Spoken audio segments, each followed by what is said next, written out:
இப்ப சமுதாயத்தோட பின்னி பிரிஞ்சிருக்கிற இந்த சாதி, இது மட்டுமல்ல, மத ரீதியாக பிரிஞ்சிருக்கிறோம், இன ரீதியாக பிரிஞ்சிருக்கிறோம். அப்ப நான் என்ன அடிக்கடி சொல்லுவேன்னு பாத்தீங்கன்னா மதம் என்பது நான் தழுவுவது. இன்னைக்கு நான் கிறிஸ்டியனா இருப்பேன், நாளைக்கு இந்து மதத்தை நான் ஏற்றுக்கொள்ளலாம், இஸ்லாமிய மதத்தை ஏற்றுக்கொள்ளலாம். அது என்னுடைய விருப்பம். யாருமே என்னை கேள்வி கேட்க முடியாது. மதம் என்பது நான் ஏற்றுக்கொள்வது, மதம் என்பது நான் தழுவுவது.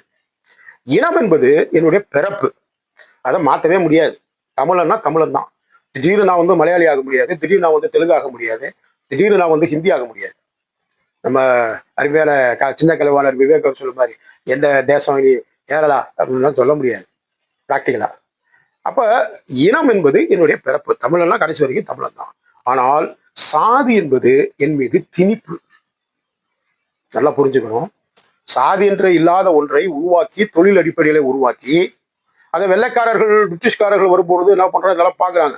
ஏன்னா அது இவ்வளவு பெரிய சிக்கலா இருக்கே, இதைதான் முறைப்படுத்த முடியுமான்னு பாக்குறாங்க, கஷ்டம். அடுத்து மிகப்பெரிய சட்டமேதை அண்ணல் அம்பேத்கர் அவர்கள், ஐயா அவர்கள், இதெல்லாம் பெரிய அளவுல தன்னுடைய வாழ்க்கையை தியாகம் பண்ணி சட்ட ரீதியாக அதெல்லாம் முறைப்படுத்துறாரு. அதனாலதான் இன்னைக்கு ஓரளவுக்கு இந்த சாதி அடங்கியிருக்கு. சரி, இப்ப நான் என்னுடைய பாயிண்ட்டுக்கு வரேன்.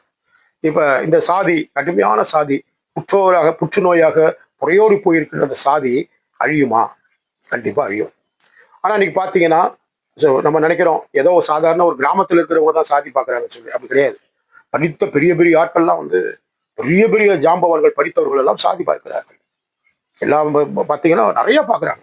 அதுல குறிப்பா என்னுடைய பார்வைக்கு இப்போ உள்ள இயக்குநர்களுக்கும் படைப்பாளிகளுக்கும் எழுத்தாளர்களுக்கும் ஒரு காரியத்தை முன்வைக்க விரும்புகிறேன். என்னன்னு பாத்தீங்கன்னா, இதுதான் படிநிலை. இப்ப சாதி அப்படின்னு சொல்லி பேசுறோம், ஒரு சாதிங்க.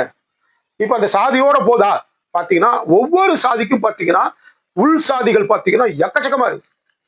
இதெல்லாம் பார்த்தா தலை சுத்துது, பயங்கரமா சுத்துது. இதெல்லாம் எவன் பண்ணா, யாரு பண்ணானே தெரியல.